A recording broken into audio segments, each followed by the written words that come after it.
Prazer estar com vocês aqui. Nesse nosso exercício, a gente está acostumado a exercitar muita coisa na vida da gente. A gente exercita o que é provisória, com o corpo, com a mesma inteligência, mas o espírito a gente nem sempre dá o devido valor para o exercício do espírito. E a gente também precisa de valorizar, exercitar, elucidar o nosso espírito. Hoje nós somos chamados a conversar sobre um assunto que há muito tempo intriga a humanidade, intriga aquele que pensa sobre a vida. Eu faço as minhas palestras em cima desse livro, Vinha de Luz. É uma série muito interessante de Chico Xavier e Emmanuel, uma série de 5 livros. Em cada livro desses, cerca de 200 passagens evangélicas são estudadas por Emmanuel, que é realmente a referência no estudo espírita do Evangelho. Então, hoje foi escolhido, foi trazido para o nosso estudo essa questão que é dos nossos dons, da diversidade de capacidades que as pessoas têm. Isso mexe muito com a gente desde pequeno, né? E a passagem dos Evangelhos é de Paulo, da primeira carta a Timóteo, em que ele fala assim: não desprezes o dom que há em ti. Na verdade, Timóteo, para quem leu o livro Paulo Estevão, que é uma obra-prima da literatura espírita, ali fica claro que Timóteo é quase um filho para Paulo. E ele está muito preocupado com o dom dele, com o que ele faz, das capacidades dele. Que, aliás, a gente sempre tem essa preocupação com os nossos filhos, sobrinhos, netos, né? Para que eles servem, como estimular, como fazer com que aquela pessoa se realize. E nós também temos essa preocupação com relação a nós mesmos. Para tratar desse tema, de diversos aspectos desse tema, eu vou contar uma história que é quase inútil contar porque todos já conhecem, mas é muito importante a gente pensar a respeito da história que todo mundo já conhece. É uma história que fala de um fazendeiro que precisou viajar para muito longe. E para fazer essa viagem para muito longe, ele, já que ele não poderia estar lá para tomar as providências necessárias para a fazenda dele, ele chamou os 3 principais empregados e deu dinheiro para eles, em moedas de hoje, algo como 50 mil para um, 30 mil para o outro, 10 mil para o outro. Deu aquele dinheiro e falou que depois da volta eles iriam conversar a respeito daquele dinheiro. E os empregados já sabiam, o patrão ia querer conversar, né, sobre o dinheiro que ele vai dar. E assim foi. Ele ficou alguns anos fora. E quando voltou, depois das congratulações, da confraternização por ele ter voltado, ele chamou os empregados das contas, como era previsto por todos eles. Muito bem, o que recebeu 50 mil falou: patrão, aí estão os seus 50 mil, mas eu com ele fiz coisas, eu comprei sementes, eu comprei máquinas, eu abri novas lavouras e com isso eu fiz outros 50. Então está aí os seus 50 e mais outros 50. O patrão olhou aquilo e falou: puxa, muito bem, bom servo, bacana. Aí pegou o outro que tinha feito 30 mil, tinha recebido 30 mil, e ele também falou que movimentou aquele dinheiro e que entregou para ele da mesma forma os 30 e outros 30. E o patrão fez os mesmos elogios: muito bom, você está de parabéns. Enquanto os 2 primeiros estavam falando, a gente imagina que o terceiro estava querendo sair, assim, estava vendo se tinha uma porta para ele sair, a coisa estava meio complicada para ele. Mas como não tinha jeito, ele foi chamado. E aí, e o dinheiro que eu deixei com você? Daí ele falou: espera um pouquinho só. Ele saiu, foi para um cantinho onde tinha uma pedra e terra embaixo, levantou a pedra, cavou na terra, pegou o dinheiro num saco, entregou aquele dinheiro para o patrão. Aí o patrão viu que estava exatamente os mesmos 10 mil que ele tinha entregue. E chamou esse servo de servo mau e inútil. E perguntou para ele: por que você pelo menos não colocou no banco para eu receber os juros disso nesse tempo? Como é que você não fez nada com esse dinheiro? Ele falou assim: eu tinha muito medo do senhor, porque sabia que o senhor é um patrão rigoroso, que ia cobrar tudo. E com esse medo eu resolvi guardar, esconder tudo para entregar tudo certinho para o senhor. Servo mau e inútil, pegue o dinheiro que eu dei para ele e dê para os outros, porque eles vão ficar com o dinheiro todo que eles fizeram e mais os seus 10 mil. Porque quem foi ruim no pouco será ruim no muito também. Quem foi bom no pouco, mais lhe será dado. É uma história que todos nós já conhecemos, com algumas variações, né? Por quê? Porque na época que ela foi contada, o nome do dinheiro era... O nome do dinheiro não era real, nem dólar, nem libra esterlina. O nome do dinheiro, da moeda, era talento. E essa ficou sendo conhecida como a parábola dos talentos. Só que ela encerra dentro dela uma série de perguntas, uma série de questões que estão com a gente desde que a gente nasceu. Porque quem tem irmão dentro de casa se compara. Irmão não se compara? Um compara com o outro, é lógico. E começa a perguntar: por que os pais dão algumas tarefas para ele fazer e não dão para mim? Por que dão para mim e não dão para ele? Por que ele tem uma capacidade de fazer isso, aquilo e aquilo outro e eu não tenho? Quem nunca fez essas perguntas? Não é verdade? Isso nas situações normais, mas nas situações drásticas. Tem casas, como a do meu irmão, por exemplo, em que ele tem 2 filhas e uma filha se formou em odontologia e a outra é autista. E ela nunca vai conseguir escrever o nome dela. A gente nunca sabe exatamente o que essa menina autista consegue elaborar da vida. Mas como nós, no Espiritismo, sabemos que o espírito não é autista, o espírito é um espírito absolutamente normal. O que ele tem é um equipamento complicado. E dentro do equipamento ele não consegue raciocinar. Mas quando ele sai, por exemplo, do sonho, quando ele sai durante o sono, ele reflete sobre tudo. O que pensará esse espírito? Por que eu nasci assim e a minha irmã nasceu da outra forma? Já imaginou as questões para ele? E para nós todos, essa questão é importante, para ele, então, mais importante. Então, a primeira pergunta que a gente deveria fazer sobre a parábola dos talentos é: por que o fazendeiro deixou 50 mil, na tradução atual que a gente fez, 50 mil para um, 30 mil para outro, 10 mil para outro? Por que ele fez isso? Exatamente por causa da parte final da parábola. Porque o mundo não começa quando a gente começa a contar as histórias. Nem as nossas histórias, nem a parábola dos talentos. De onde surgiram os nossos talentos? Vocês nunca perguntaram isso? Por que Mozart escreveu uma sinfonia com a partitura de 40 instrumentos aos 6 anos de idade? Por quê? Quem já escreveu uma sinfonia aqui? Com 30, 40, 50, 60. Quem já escreveu uma sinfonia aí? Levanta a mão, por favor.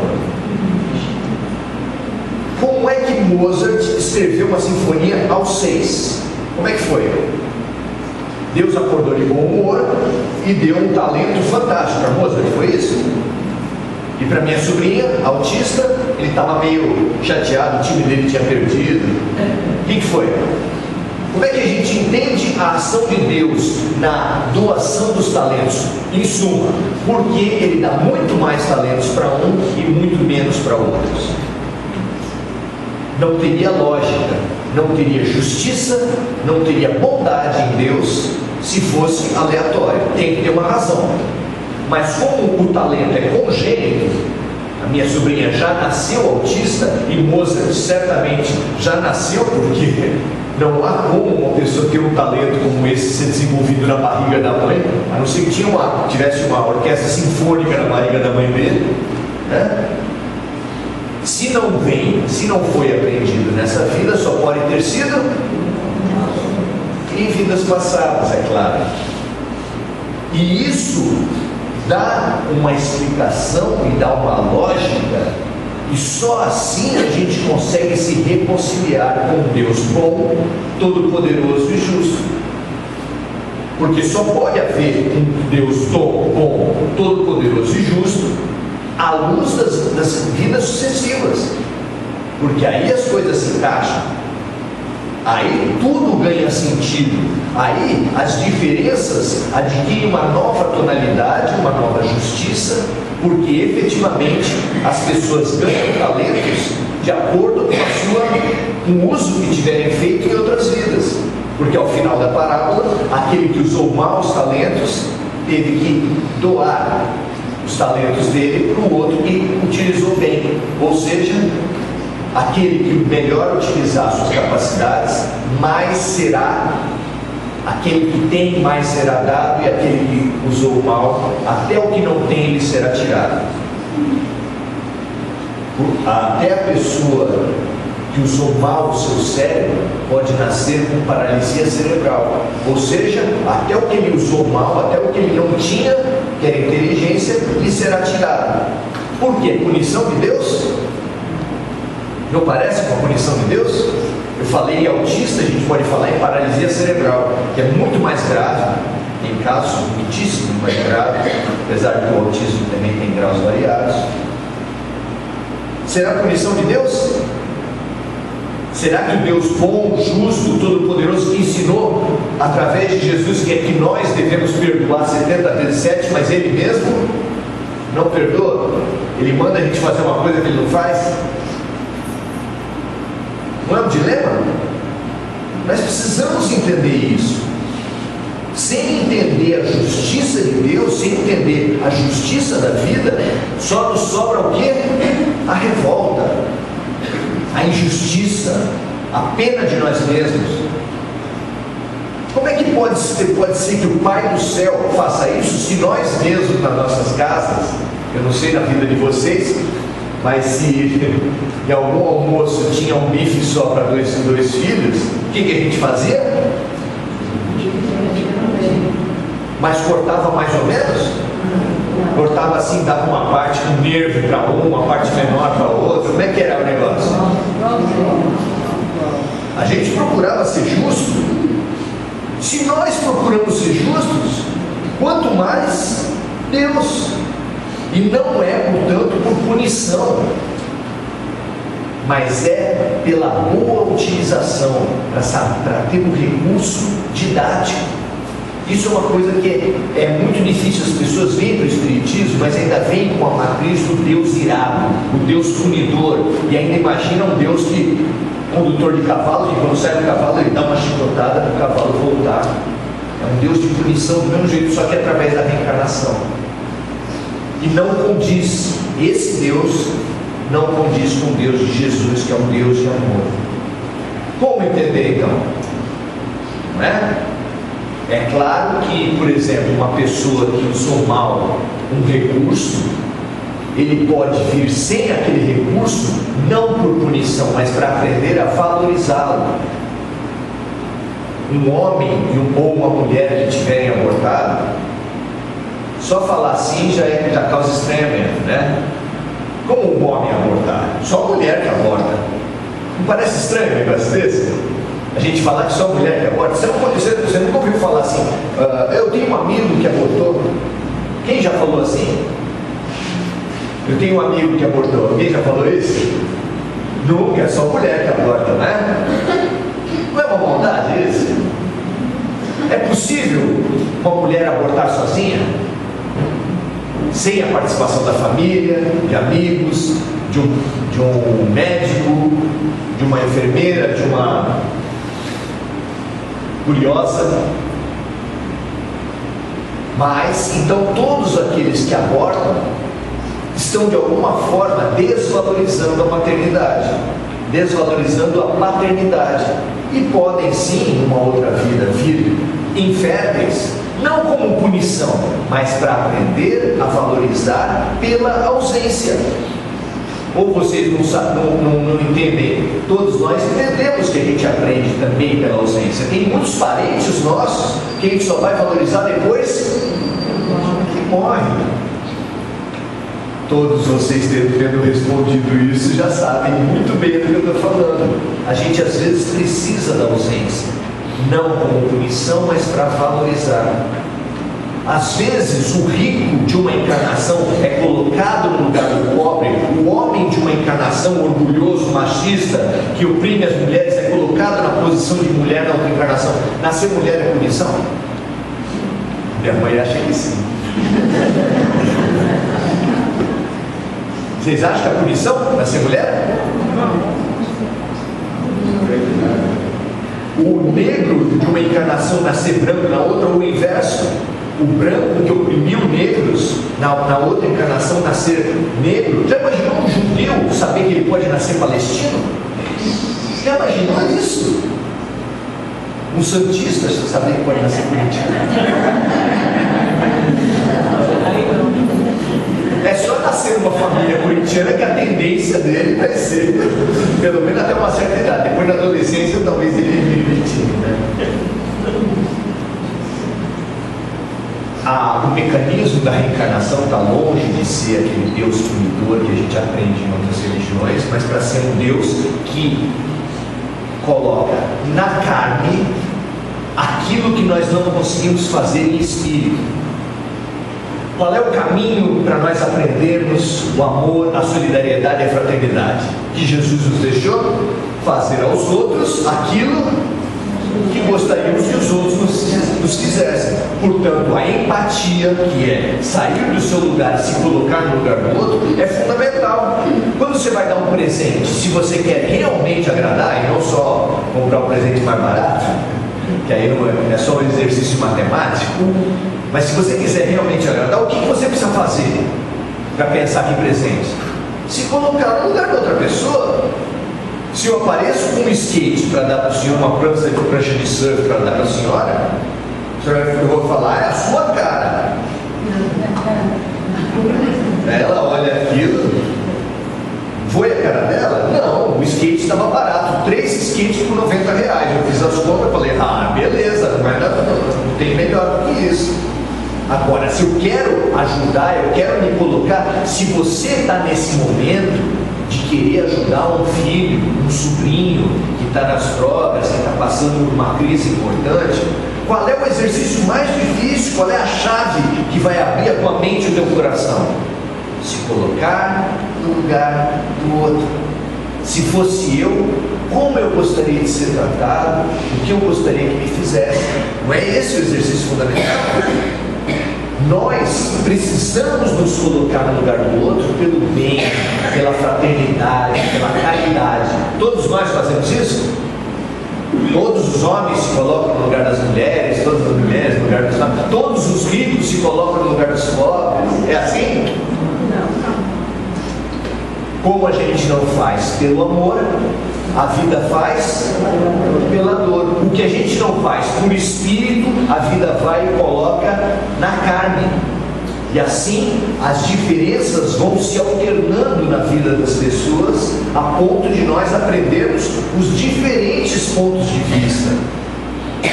Porque os diferentes pontos de vista são riquezas da vida. Japonês tem alguma coisa para ensinar para brasileiro? Você acha que não? Organização, limpeza. Lá como é que é? Corrupto se mata. O que vocês acham? Não é uma coisa interessante? É claro que não. Eles têm o suicídio como uma questão cultural. Adolescentes não passam de ano e se matam. No Brasil, quantos casos desses vocês já ouviram falar? Um adolescente não passar de ano e se matar. Vai, quantos? Fazer festa existe, mas se matar não existe. Então nós temos muito a ensinar e muito a aprender com os americanos, com os alemães. Em termos de inteligência emocional, nós lidamos com uma solidariedade, uma flexibilidade muito maior. Em termos de crença no coletivo, o britânico, o alemão, eles têm uma capacidade fantástica. E se você consegue circular em diversas situações, nas diversas vidas, você tende a aprender pontos de vista diferentes. Não é interessante ter pontos de vista diferentes? Estude o cérebro.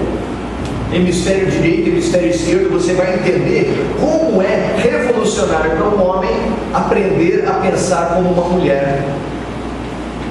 O que você está falando aí? Homem pensar que nem mulher? Opa! Como assim? Não é isso que a humanidade tem feito nos últimos tempos? A mulher não está aprendendo muito a atuar de uma forma masculina em sociedade? Às vezes até excessiva. Por exemplo, a mulher tem ganho o AVC, é uma conquista feminina importante. AVC é uma doença praticamente masculina. Agora a mulher já está tendo AVC também, não é bom isso? AVC para todos, democracia, né? Deve ter passeata na Paulista, nesse sentido, né? Calvície também já acontece, mas não tanto, nem tanto, né? Ainda não. O homem também está sendo chamado a ser mais afetivo, a aceitar mais a sua emoção, a ser mais continente às questões emocionais das relações, da criação de filhos. Nem todos aceitam, nem todas as mulheres, as coisas são sempre assim, mas nós estamos sendo chamados a aprender com o ponto de vista do outro. É por isso que os talentos estão aí. É por isso que a circulação de papéis nas reencarnações nos faz melhores, nos faz mais completos. Trabalha a incompletude do ser, que é uma questão ontológica do ser humano, que a filosofia já discute há muito tempo. Se nós somos tão pequenos, tão parciais, como é que a gente vai se completar? Vai se completar tendo as diversas vivências em diferentes posições sociais, raciais, étnicas, culturais e assim por diante. Não é missão. É Deus nos colocando no lugar dos outros. E a caridade emerge disso de uma maneira luminosa, porque se eu conseguisse realmente caridoso com 10 pessoas numa vida, eu estou vivendo 10 vidas em uma. Plano facilitado, 10 vezes no cartão. Não é beleza isso? Imagina uma irmã Dulce, uma Madre Teresa, um Chico Xavier, que se coloca no lugar de milhares de pessoas. Que grande salto quântico essas pessoas estão dando nas suas vidas. Imagina um egoísta que pensa assim, cada um no seu quadrado, cada um com o seu problema, ninguém se mete na vida dos outros. Ele está vivendo uma vida de uma maneira mesquinha, fechada. Ele está rasgando os livros que a vida está lhe dando. Por que então as pessoas recebem talentos diferentes porque usaram de maneiras diferentes em outras vidas? As pessoas recebem talentos diversos. Para quê? Por que essa diversidade enorme de talentos? Porque as pessoas se encaixam e se completam no trabalho. Imagina para fazer um prédio com 50 arquitetos. O que vocês acham? Precisa de 50 pessoas para erguer um prédio, você contrata 50 arquitetos. Vai sair legal? Tudo torto, porque eles sabem planejar. Agora, pôr um tijolo em cima do outro, fazer uma ligação elétrica. E se for 50 serventes de pedreiro para fazer do zero, para fazer o projeto, para fazer tudo, como é que vai ficar? Nós precisamos da diversidade. Vocês lembram da aula de sexta série, da reprodução da ameba? A ameba era assim, amebinha, ameba, amebona. Aí quando ela virava amebona, ela ia fazendo cinturinha, cinturinha, cinturinha, cinturinha, puf, virou duas. Quem já reproduziu assim? Que ser humano já reproduziu desse jeito? Eu sei que tem gente que vai crescendo, mas não vira duas, só no caso da gravidez, daí vai crescendo, daqui a pouco vira duas, mas não é exatamente como a ameba. para o ser humano reproduzir, ele precisa, por enquanto, do sexo oposto. Não é interessante isso? Deus nos obriga a cooperar, a precisar um do outro, e a diversidade dos talentos vai fazendo com que um precise do outro. O mais rico precisa de alguém para fazer a reforma da sua casa, para lhe limpar quando ele está mal no hospital. Mesmo os mais ricos também precisam, viu? Mais rico também fica velho, mais rico também fica doente. É muito interessante como Deus vai compondo as coisas de uma maneira a um precisar do outro, porque a interdependência e a cooperação são caminhos para nós aprendermos a amar. E amar é o sentido da vida. Os filósofos discutem há muito tempo, mas quando Jesus, pelo seu exemplo e pela sua luz, falou em amor, deve ter sido feito um grande silêncio, pelo menos no mais alto do mundo espiritual. Ouve, ó Israel, amarás o Senhor teu Deus de todo o teu coração, com todo o teu entendimento, com toda a tua alma, e amarás o teu próximo como a ti mesmo. Ali estava o sentido da vida. É para isso que você teve, é por isso que você teve o filho que você teve a mãe que você teve, o pai que você teve, as doenças que você teve, os talentos que você teve, para a gente aprender a se necessitar, a se completar, a se interligar, a cooperar, a ser fraternos. E os talentos vieram exatamente nesse sentido. Se você quer saber como atuar em sociedade, qual é o caminho que você tem para trabalhar em sociedade, Jesus foi claro quando falou o que caracterizaria alguém que o seguisse. Por quê? Entre os discípulos também tinha disputa por cargos. Você sabia disso? Sabia que os discípulos também disputavam cargo, que nem político? Tem uma passagem muito legal, que a mãe de dois discípulos chega para Jesus e fala assim: escuta, nós estamos ouvindo você muito falar no tal do reino. Esse reino para lá, reino para cá. Quando vier o meu reino, dá para colocar um filho meu à sua direita e outro filho à sua esquerda? Era mais ou menos assim, com um cargo de ministro para um, outro ministro para outro. Eles estavam disputando o cargo, gente. Depois que essa mãe foi falar isso, contam os evangelhos que deu uma briga danada entre os discípulos. Por quê? Disputa de poder, disputa de vaidade. E Jesus falou muito claramente: entre os homens, você conhece uma pessoa, a importância de um homem pela quantidade de pessoas o servindo. Se você vai num aeroporto e vê uma pessoa cercada de gente, um tirando foto, o outro filmando, o outro ajudando, um trazendo isso, o outro fazendo maquiagem, aquela pessoa é importante. Você não sabe o que, você vai começar no teu mapa, é ator, é jogador de futebol, vai procurar saber. Mas é isso, a pessoa é importante pela quantidade de serviçais para o mundo. Mas não será assim entre nós, disse Jesus. O mais importante será aquele que mais servir. E para exemplificar, para deixar isso marcado no último encontro com os discípulos, no meio de uma festa, ele levanta da mesa. Todo mundo olha assim, todo mundo bebendo, comendo, ele levanta da mesa e fica olhando assim. Daqui a pouco ele põe uma toalha na cintura, como os servos, os escravos faziam. Estranho. Daí ele pega uma bacia com água e se ajoelha na frente dos discípulos e começa a lavar os pés deles. Vocês já imaginaram o que é pé de discípulo? Não tinha muito asfalto naquele tempo, o cimento também estava em falta.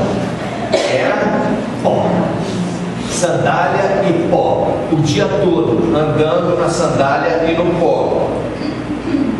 O pé frio. E ele ajoelhado na tua frente, lavando o teu pé, para mostrar o quê? É o serviço que vai promover, que vai emancipar, que vai fazer com que a gente se eleve espiritualmente. Mas qual é então a tua tarefa de serviço? Como é que você pode servir? Como Como é que você acha que pode servir? Através dos seus talentos, através das suas capacidades, das suas habilidades. É assim que você pode servir.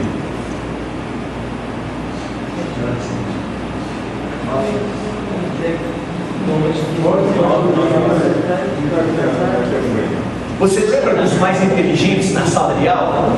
Do cara que sabia mais matemática na tua classe? Se tinha dois caras que sabiam mais matemática, provavelmente um deles, pelo menos, talvez os dois, não ensinavam ninguém. É ou não é? Por quê? Porque queriam o quê? Tirar a nota mais alta. Se eles ensinassem alguém, eles podiam tirar a mesma nota, não ia destacar tanto, certo? Uma das maneiras de você se evidenciar é você crescer, a outra é cortar a canela dos outros. Então, eu não ensino ninguém, eu não compartilho com ninguém. Isso que se faz com os talentos, muitas vezes. Outras pessoas não. É raro, muito raro. Alguém que compartilha, que faz grupo, que ensina o outro. É ou não é? Isso é na escola, isso é no trabalho, isso é em família, ou não? Ah, eu sei, eu esqueci. Família de espírita, todo mundo coopera, todo mundo ajuda um o outro, é todo mundo amigo, não é verdade? Esqueci dessa parte. O que você tem feito com os seus talentos? Isso mostra se você na prática é cristão ou não. Porque tatuagem no corpo, cruzinha no pescoço e Bíblia dourada no canto da sala, gente, isso é fácil. Eu já vi até bandido com Jesus escrito aqui nas costas, bem grande assim, Jesus, esse nome tem poder. Fecha o corpo se você escrever Jesus, a bala do pé. O que faz a gente ser cristão segundo Jesus Cristo, é servir. E você serve com a ferramenta que a vida te deu. Qual é a ferramenta que a vida te deu? Ah, eu não tenho poder nenhum. Quem tem poder é político ou milionário. Tem gente que pensa assim. Vocês pensam também? Então vamos lá. Tem um bebê recém-nascido. Quem é a pessoa mais importante do mundo para esse bebê? Barack Obama, Michel Temer, aquele Bill Gates, uma das maiores fortunas do globo, ou a sua mãe? Será que o poder é só esse que a gente imagina? Quem tem poder sobre o teu pensamento? Vamos lá. De novo, Bill Gates, Michel Temer. Quem é que manda no teu pensamento? Quem tem mais poder para mudar a tua vida? A gente adora falar que seriam os outros, né? Se a minha vida não vai bem, é por causa da sogra, por causa do síndico, por causa de um monte de gente. Mas quem de verdade manda na tua vida é a tua sintonia, quem manda no teu pensamento é só você. Então a pessoa mais poderosa na tua vida é você. Jesus não conseguia curar as pessoas. Quando curava, ele falava: a tua fé te salvou. Não é significativo isso? A gente vai entrar naquela sala de passe e vai esperar ser curado, passar os problemas da gente. Isso vai acontecer? Não seja um pessimista, pode acontecer também. Se você estiver com a fruta madura, se você estiver pronto para a mudança, se você tiver feito a tua parte, ajuda-te que o céu te ajudará. Agora, vir aqui com os mesmos projetos de vingança, pensando mal, porque tem gente que faz até Pai Nosso pensando mal das pessoas. Você já viu o jogo de futebol? Eles gritam Pai Nosso. Pai Nosso, é uma coisa impressionante. É impressionante. Nós podemos fazer da religião uma religião de verdade. E para a religião ser de verdade, precisa ser, no caso do cristão, o que o Cristo propôs para a gente. Servir. O que você tem feito com o teu tempo, com o teu pensamento, com o teu domingo? Já se pegou na frente da televisão falando que perda de tempo? O que você tem feito com os teus talentos? É isso que vai dizer se você está a caminho da libertação ou da escravidão. Se você de verdade é o cristão que você diz para o IBGE que é. Cristão de IBGE tem bastante. Cristão da prática ainda está faltando muito. E particularmente entre os 7 bilhões de encarnados, só vieram praticamente aqueles que não aprenderam a lição de Jesus. E como nós estamos no ápice da transição planetária, como diria Elvis Presley, now or never, é agora ou nunca. Nós não vamos para o inferno, mas a gente vai para um outro planeta, se não conseguir aprender. É agora que as coisas estão se decidindo, é agora que está sendo dividido o joio do trigo. E para quem foi mal na primeira prova, na segunda, na terceira e na quarta, que somos exatamente nós, então, há 2 dias da prova de recuperação, a questão mais importante é o que vai cair na prova. E hoje nós somos enviados aqui com uma condescendência do diretor da escola a falar para vocês qual é o assunto. Amor. Obrigado, gente.